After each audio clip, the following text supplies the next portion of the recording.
Assalamualaikum warahmatullahi wabarakatuh. Kembali lagi dengan saya Mas Alan di channel Radio Story. Untuk kali ini saya akan menceritakan sebuah cerita yang berjudul Ibuku Ternyata Sudah Meninggal. Cerita ini ditulis oleh akun Facebook bernama Nita.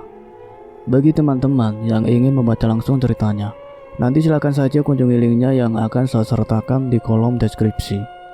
Sebelum kita masuk ke ceritanya, jangan lupa untuk like, comment, subscribe channel ini dan nyalakan juga lonceng notifikasinya agar tidak ketinggalan cerita-cerita dari channel ini.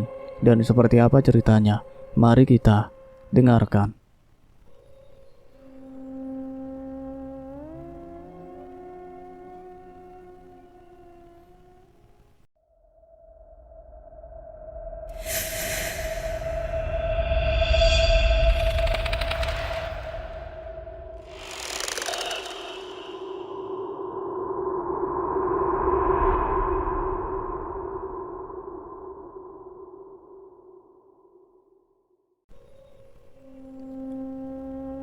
Ayo, naik ayo, siapa lagi penumpang yang ingin naik?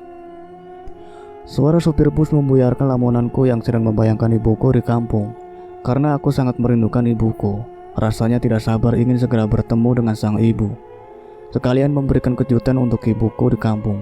Oh iya, namaku Karlina. Aku biasa dipanggil dengan sebutan Lina. Aku merantau ke Jakarta karena bekerja untuk membantu ekonomi ibu. Karena aku hanya tinggal berdua dengan ibu. Ayahku telah meninggal dikarenakan penyakit yang dideritanya, penyakit gula basah. Oleh sebab itu aku yang berusia 23 tahun memutuskan untuk merantau ke kota untuk menyambung hidup. Kalau bukan aku, lantas siapa lagi yang harus mencari kebutuhan sehari-hari? Setelah beberapa saat aku telah masuk ke dalam bus dan memilih untuk duduk di dekat jendela bus agar aku bisa menikmati pemandangan di sepanjang jalan. Bu, Karlina udah pulang bu, aku kangen ibu, semoga ibu. Gumamku sambil tersenyum membayangkan betapa bahagianya ibu saat melihatku kembali nanti. Karena ibu selalu merindukanku dan selalu mengirim surat setiap bulan. Bus pun mulai melaju meninggalkan hiruk pikuk kota. Kota yang selama 5 tahun ini ku tempati merantau mengadu nasib. Setelah sampai di sebuah masjid, bus pun berhenti. Para penumpang pun turun untuk melakukan sholat maghrib. Ada juga yang mengisi lambung di sebuah rumah makan. Kemudian aku pun turun dan melakukan kewajiban sebagai hamba Allah. Setelah itu aku pun memesan nasi goreng dan es alpukat kesukaanku di sebuah rumah makan. Pukul 7:45, bus pun mulai berangkat menuju ke Surabaya, tempat kelahiranku. Sesampainya bus di Surabaya, aku pun turun, sangat melelahkan perjalanan. Aku pun berjalan, namun karena malam semakin larut tidak ada ojek atau kendaraan umum yang lewat, aku memutuskan untuk berjalan saja. Setelah sampai ke ujung desa, memang desaku ini sekarang telah banyak perubahannya. Setelah 5 tahun aku tak kembali. Malam semakin larut, bunyi jangkrik dan serangga-serangga lainnya memekik di telinga seakan menyambutku untuk masuk ke desa masa kecilku. Aku terus berjalan sambil menenteng sebuah kardus yang berisi oleh-oleh untuk ibuku nanti. Kulirik jam di pergelangan tanganku telah menunjukkan pukul 1 dini hari. Semua orang-orang telah terlelap menyambut mimpi yang akan datang. Setelah jauh berjalan, aku telah melihat rumah ibuku yang rumah masa kecilku dulu. Aku pun tersenyum bahagia karena akan bertemu ibu. Setelah sampai di depan rumah, aku ketuk pintu sambil mengucapkan salam. Tok tok tok. Assalamualaikum, bu, ibu, teriakku sambil mengetuk pintu. Namun pintu tak kunjung terbuka. Aku pun memilih duduk di kursi rotan yang usang. Kuperhatikan di sekitar rumah ini tak ada yang berubah. Hanya saja pohon mangga yang dulu sering kupetik buahnya di depan rumah sudah ditebang. Hening sesaat setelah 30 menit kemudian, pintu pun terbuka.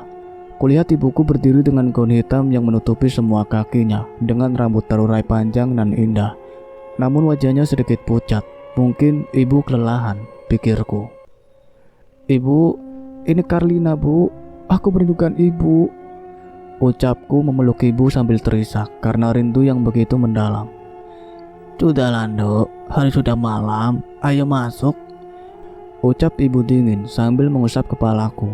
Tangannya sedikit dingin saat menyentuh tanganku, mungkin terkena angin malam. Bu, aku punya oleh-oleh untuk ibu, ucapku sambil menggandeng tangannya. Besok saja, Dok. Hari udah malam, istirahatlah, ucap ibuku menatapku dengan wajah sendu. Aku melihat ada kesedihan di matanya. Mungkin saja ibuku lagi capek, pikirku.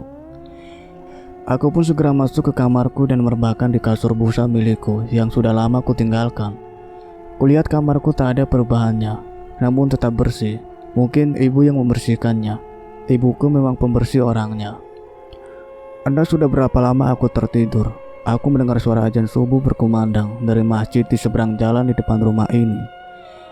Namun tersambut oleh aroma khas masakan yang selama ini kurindukan. Ya, masakan ibuku. Aku selalu merindukan masakan itu selama merantau ke kota.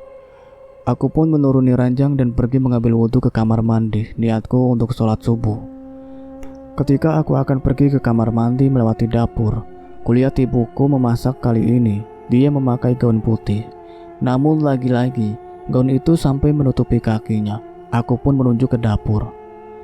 Wah, ibu cepet banget ya bangunnya. Kita sholat bareng ya, Bu, ucapku sambil memeluk ibu dari samping. Kamu sholat sendiri saja. Ibu sudah habis sholat. Ibu menyiapkan sarapanmu dulu, ucap ibu mata masih fokus mengiris kentang dan wortel. Baik, Bu, Lina sholat dulu ya, ucapku berlalu pergi mengambil wudhu.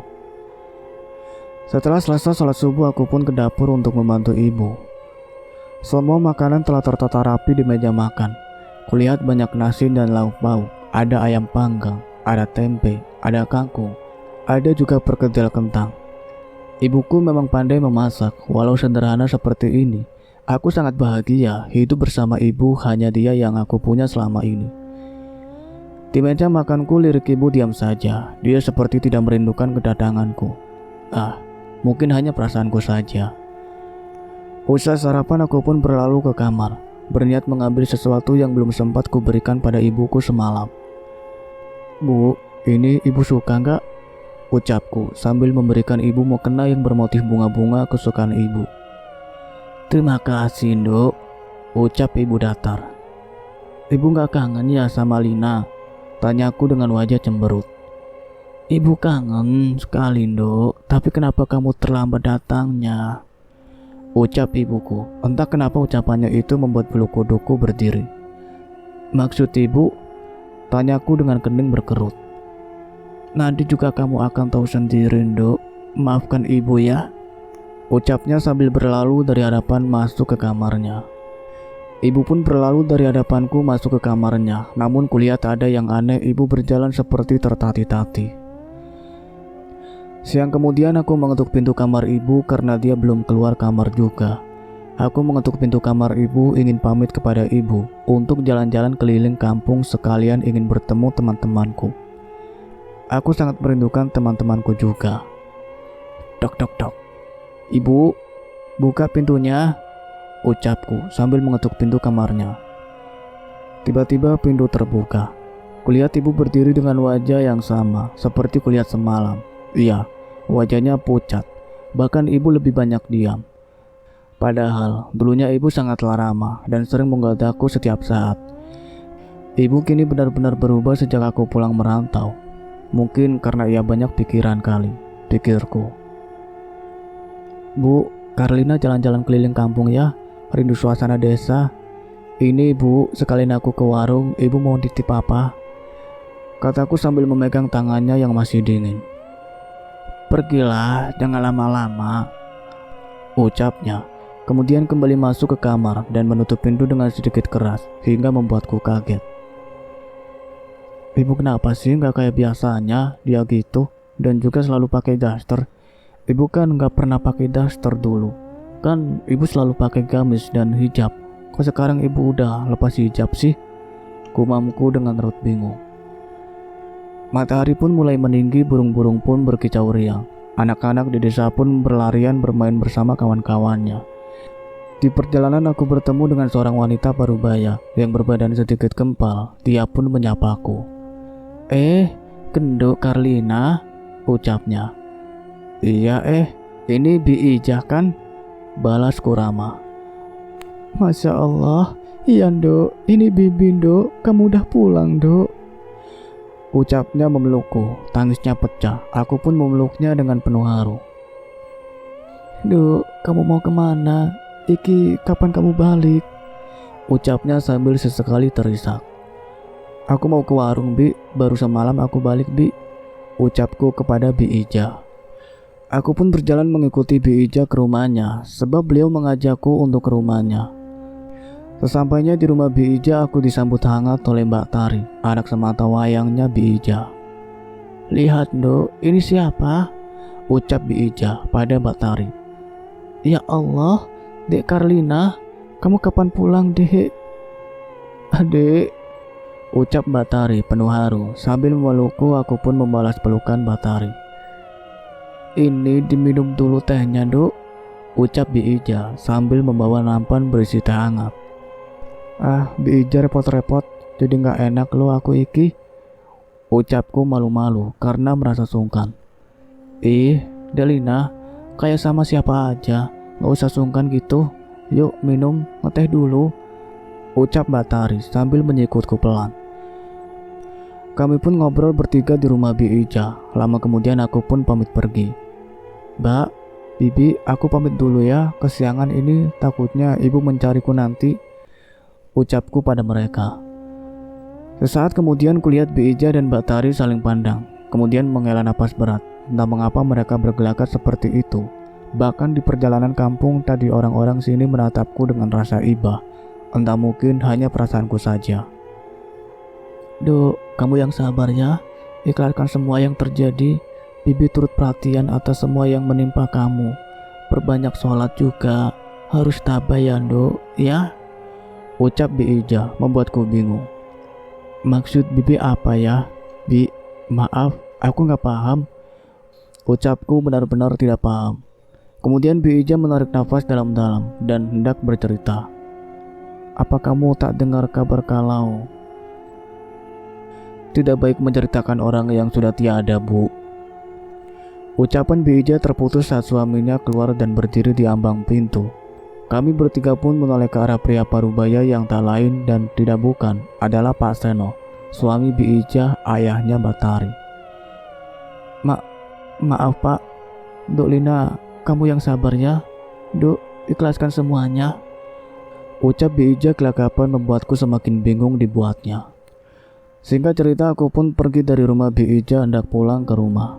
Karena hari sudah hampir sore, aku sudah cukup puas jalan-jalan dan menemui semua teman-temanku. Ketika sampai di rumah, aku lihat rumah telah bersih. Aku pun pergi masuk ke dalam rumah sambil mengucap salam di depan pintu. Assalamualaikum Bu, ucapku dari luar. Namun tak ada sahutan dari dalam rumah. Aku pun membuka pintu yang ternyata tidak terkunci. Ibu kemana ya? Kok sepi?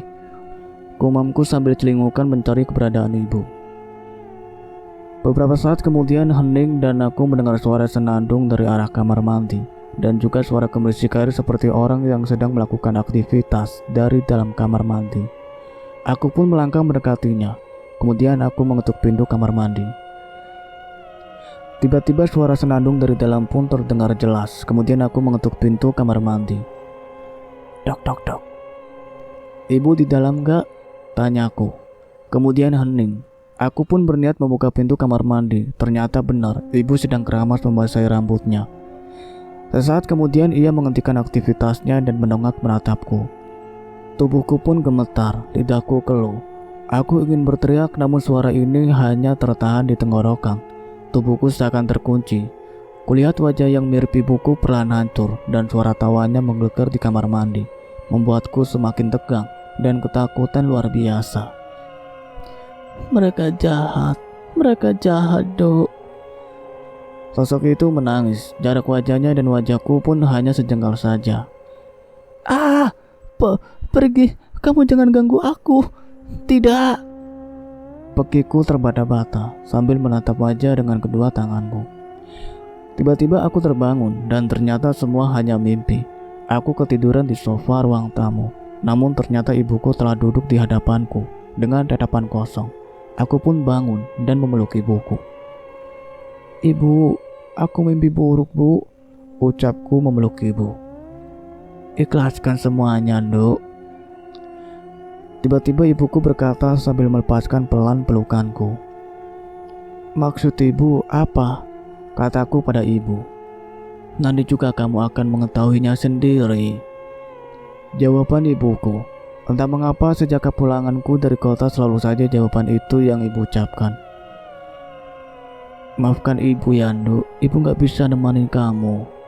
Gumam ibu lirih, namun masih terdengar jelas di telingaku. Kemudian ibu pun pergi dari hadapanku, pergi ke dapur. Aku pun bingung dan sangat bosan tiduran seperti ini. Kemudian aku mengambil sapu dan hendak membantu ibu membersihkan rumah. Aku juga gak tega, biarin ibu sendiri mengerjakan pekerjaan rumah. Aku pun mulai menyapu seluruh ruangan, mulai dari ruangan tamu hingga ke dapur. Saat aku hendak masuk ke kamar ibu, betapa terkejutnya aku. Bahkan aku serasa tidak percaya dengan apa yang kulihat. Kamar ibu sangatlah usang, banyak serangga laba-laba, bahkan banyak tikus yang berkeliaran. Dan juga kamar ini seperti tidak terawat, seperti tidak pernah ditempati. Aku pun melihat kasur ibu, bahkan ranjang kayu itu pun telah lapuk. Mungkin saja ibu sedang banyak kerjaan, jadi tidak sempat membersihkan kamarnya sendiri. Gumamku sambil mulai menyapu kamar ibu. Saat aku hendak membuka lemari kayu yang di kamar ibu, tiba-tiba, "Ngapain kamu di situ, Nduk?" Tanya ibuku berdiri di pintu kamar yang masih menggunakan daster hitam itu hingga menutupi kakinya seperti pertama kali aku datang. Astagfirullah, ibu buat Lina kaget aja, ucapku sambil mengelus dada. Pergilah keluar, ibu mau istirahat, ucapnya datar.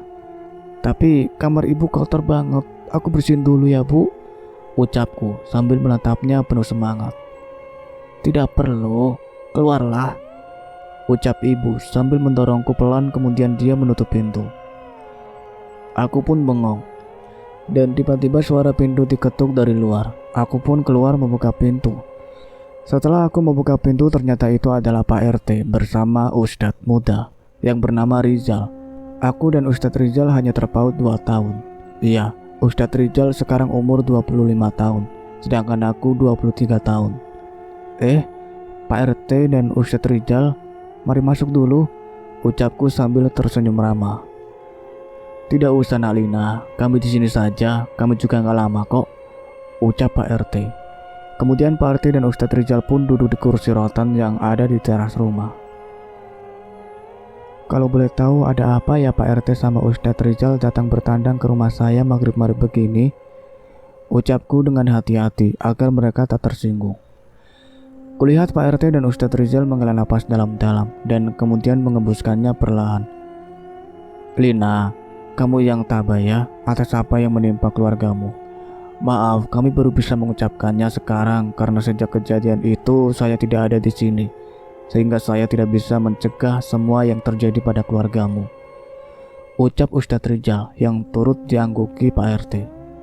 Maksud Ustadz apa ya?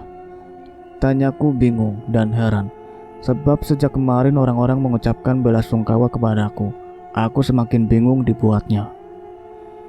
Kami turut berduka cita atas apa yang menimpa Ibu Lastri. Saya sangat menyesal karena waktu itu saya sedang di kampung dan tidak ada di sini, ucap Pak RT semakin membuatku bingung. Maksud Pak RT? Tanyaku dengan suara yang lirih.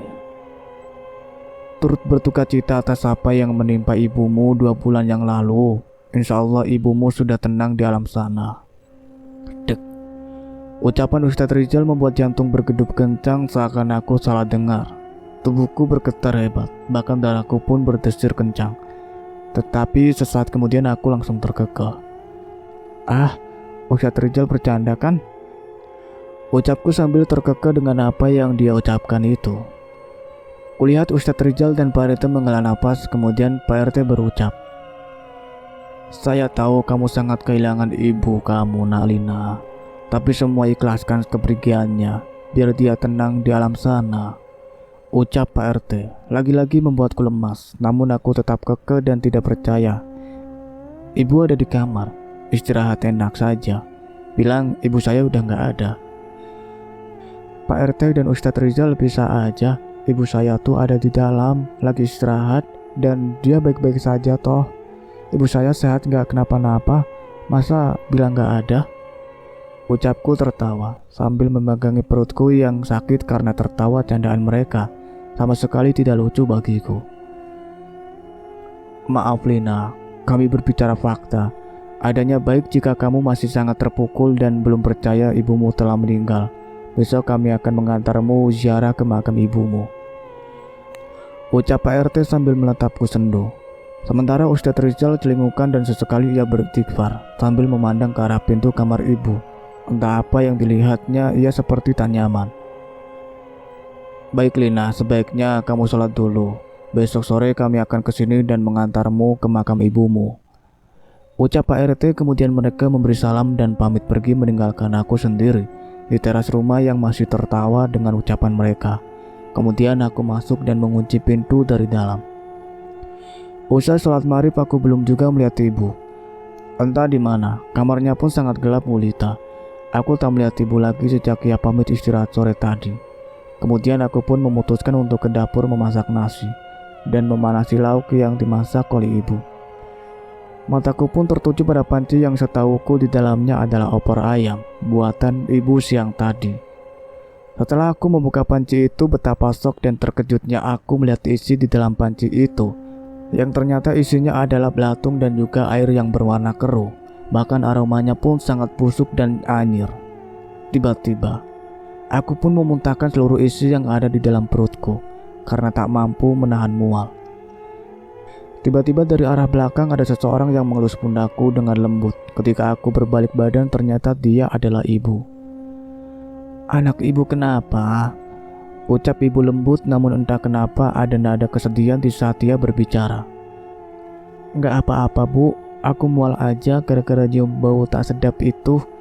Tunjukku ke arah panci tadi. Bau tak sedap bagaimana dok? Di sana tidak ada apa-apa sayang, ucap ibu dengan tatapan sendu. Bu, setahu aku di dalam panci itu kan opor ayam buatan ibu. Kok berubah banyak belatungnya bu? Ucapku sembari masih memegang perut yang terasa mual. Sudahlah dok, sekarang kamu istirahat saja, biar ibu masak dulu, ucap ibu. Namun lagi-lagi aku melihat ada keanehan pada ibu di tubuhnya. Tercium aroma bunga kembang kantil yang sangat menusuk indera penciumanku. Aku sangat dibuat bingung sejak aku datang merantau dari kota. Banyak yang aneh terjadi dimulai dari mimpi burukku, melihat sosok seperti ibu di kamar mandi, berwajah hancur, dan juga kamar ibu yang sangat seperti tidak berpenghuni. Belum lagi ucapan bela sungkawa dari orang-orang yang mengatakan bahwa ibuku telah tiada. Padahal jelas-jelas ibuku masih ada. Dan waktu aku di kota tiap bulan mengirim surat kepadaku, menanyai kabarku. Hanya saja ibu sedikit aneh dan pendiam. Padahal biasanya ibu selalu banyak bercanda dan tersenyum ria saat bersamaku. Apalagi sejak ayahku meninggal, aku sangat sering menghiburnya, membuatnya tertawa. Namun kali ini ibu jarang tertawa. Mungkin saja hanya perasaanku saja, karena sudah terlalu lama merantau, mengadu nasib di kota. Ibu pun berteriak memanggilku untuk makan. Setelah di meja makan, kulihat ibu telah menungguku dengan senyuman yang sulit diartikan. Entah kenapa senyumannya seakan menyimpan banyak rahasia. Aku pun duduk di hadapan ibu sambil menyendok nasi dan lauk pauk buatan ibuku. Tadi siapa yang datang dok? Tanya ibu memecah keningan. Pak RT dan Ustadz Rizal bu, jawabku. Apa yang mereka katakan? Tanya ibu dengan suara yang sedikit penuh penekanan. Gak ada apa-apa bu, mereka datang bercanda aja. Masa bilang ibu udah gak ada? Mereka hanya kelewatan candanya. Mentang-mentang aku baru pulang merantau, kangen kali ya mereka sama aku. Ucapku sambil tertawa terbahak-bahak karena tak percaya semua itu. Ibu jelas ada di depan mataku. Duk, ibu sayang kamu. Bagaimana dengan kamu? Ucap ibuku sambil menghentikan aktivitas makanannya. Ia menatapku dalam-dalam dengan mata yang berkaca-kaca seperti menahan tangis. Ibu kok ngomong gitu? Aku sayang loh sama ibu. Kalau nggak sayang ngapain aku merantau jauh-jauh ke kota demi membahagiakan ibu? Sekarang Lina udah punya tabungan yang cukup buat bangun rumah untuk ibu. Ucapku dengan bangganya berharap ibu senang. Jika suatu saat ibu pergi, apa kamu masih semangat seperti ini, Nduk? Tanya ibuku dengan suara yang bergetar, seakan menahan tangis. Ibu kenapa ngomong gitu? Aku gak bisa hidup tanpa ibu. Kalau ibu gak ada di dunia ini, aku pun akan mati saja. Percuma hidup kalau tanpa ibu yang ada, aku sangat tersiksa. Menghadapi dunia ini sendiri, Bu. Aku gak mau. Ucapku dengan suara yang tercekat, entah kenapa aku merasa ibu akan pergi jauh meninggalkan aku. Duh, kamu akan tahu semuanya nanti. Tidurlah sekarang, sudah malam. Besok kamu ikuti Pak RT dan warga ke pemakaman. Siapkan mentalmu, Nduk. Maafkan ibu, Nduk. Nanti juga besok kamu akan tahu pasti semuanya. Ucap ibu sambil berdiri dan berlalu dari hadapanku. Aku pun bingung. Kenapa ibu tiba-tiba seperti itu? Pagi pun telah tiba, sinar matahari memasuki sela-sela dinding terbuat dari papan ini. Aku pun bangun meregangkan otot-ototku. Tiba-tiba pintu diketuk dan terdengar seseorang mengucapkan salam dari luar. Assalamualaikum, teriak seseorang dari luar. Aku pun turun dari ranjang hendak membukakan pintu. Kulihat di luar sudah ada Pak RT dan juga Ustadz Rijal dan bersama Bi Ija dan Mbak Tari. Ada juga Pak Seno suaminya Bi Ija. Mereka telah berkumpul di halaman rumahku dan beberapa warga lainnya. Kemudian aku menyambut mereka semua. Waalaikumsalam. Ada apa ya Pak RT? Rame gini? Ucapku sambil tersenyum kaku. Nih, kamu bawa ya bunganya, kita ziarah ke makamnya ibu kamu. Ucap Mbak Tari, anaknya Bi Ija. Wah, Mbak Tari, Pak RT, Bi Ija, Ustadz Rijal, dan semua warga, tolong cukup hentikan urusan ini. Semua gak lucu. Ibu saya belum meninggal. Ibu ada di dalam, belum bangun. Saya harap jangan bercanda dengan kematian seseorang. Ucapku geram, karena sejak kepulanganku banyak orang yang mengucapkan belasungkawa dan juga mengatakan ibu telah tiada. Kalau kalian gak percaya, biar saya panggil ibu saya. Tunggu sebentar. Ucapku dengan kesal, kemudian berlalu dari hadapan mereka dan masuk ke kamar memanggil ibu. Rasanya aku sangat benar-benar pusing menghadapi orang-orang di luar yang mengatakan ibu telah tiada. Dok, dok, dok. Ibu, buka pintunya, Bu. Keluar bentar aja, ada warga tuh. Ucapku pada ibu. Sesaat kemudian, pintu terbuka dan ibu pun keluar. Kali ini rambutnya sangat harum, aroma khas kembang kantil. Kemudian dia berjalan menunjukku kali ini. Dan juga ibu memakai daster putih yang menutup kakinya, hingga kakinya tak terlihat lagi saat menginjak lantai. Ada apa, Dok? Tanya ibu. Keluar bentar. Tuh, orang-orang gak percaya kalau ibu ada di sini. Kesal aku, Bu. Ku tarik tangan ibu, kemudian berdiri di ambang pintu menghampiri warga. Nah, ini ibu saya. Kalian bilang ibu saya meninggal. Bu, tolong katakan pada mereka kalau ibu baik-baik saja dan tetap di sini bersama Lina. Ucapku pada ibu. Namun kulihat Ustadz Rijal langsung beristighfar dan membubarkan seluruh warga yang ada di sana. Wajah Ustadz Rijal terlihat tegang. Astagfirullah, semuanya menjauh, teriak Ustadz. Ada apa Pak Ustadz? Kami tidak melihat apapun, tanya Mbak Tari. Yang bersama Lina ternyata bukan manusia. Tari, tolong ambil Lina. Jangan biarkan dia dekat dengan makhluk itu. Takut makhluk itu melukainya, teriak Ustadz Rijal. Lina, ayo cepat, kita pergi dari sini. Mbak Tari menarik tanganku menjauh dari ibu. Beberapa warga pun pergi dari situ. Kulihat wajah ibu sendu menatap ke arahku. Kemudian wajahnya berubah menjadi merah padam menatap Ustadz Rijal. Aku diseret Mbak Tari sampai ke pemakaman dan diikuti oleh Ustadz Rijal dan Pak RT dan Bi Ija yang setengah berlari mengejarku. Dan Mbak Tari mendadak desa ini seketika langsung hening dan mencekam padahal masih pukul 8:35 pagi. Mbak Tari terus menyeretku sehingga aku kewalahan dan sampailah di sebuah pemakaman umum. Kemudian aku memberontak dan melepaskan tangan Mbak Tari yang menyeretku. Mbak, apa-apaan sih? Kau bawa aku ke pemakaman di pagi-pagi begini? Ucapku geram dan kesal. Sadarlah, yang bersamamu bukan ibumu, tetapi jin korinnya. Ibu Lastri itu telah meninggal 2 bulan yang lalu. Memang kamu gak dengar kabar apa yang terjadi di sini? Kami tahu bahwa kamu sangat berduka kehilangan ibumu. Tapi jangan terus berlarut dalam kesedihan. Istighfar Delina, ibumu telah pulang ke pangkuan ilahi, ucap Batari panjang lebar. Cukup Mbak, cukup. Aku gak mau dengar Mbak ngomong begitu. Ibu tidak meninggal, ibu masih ada. Kalian semua gak lucu bercandanya. Gak mungkin ibu saya meninggal. Ucapku marah sambil meludahi tanah. Kulihat di seberang sana Pak RT dan Ustadz Rizal galang-galang kepala melihat aku dan Batari ngobrol di kuburan. Mbak gak bercanda, Mbak turut berduka atas kepergian ibumu. Lihat para warga, juga mereka turut berduka atas apa yang menimpa ibumu. Istighfar, kuatkan hatimu Lina, bagi Batari sambil menangis dan meremas ujung jilbabnya. Cukup sekian ceritanya sampai di sini. Nantikan kelanjutan ceritanya saya akhiri. Wassalamualaikum warahmatullahi wabarakatuh.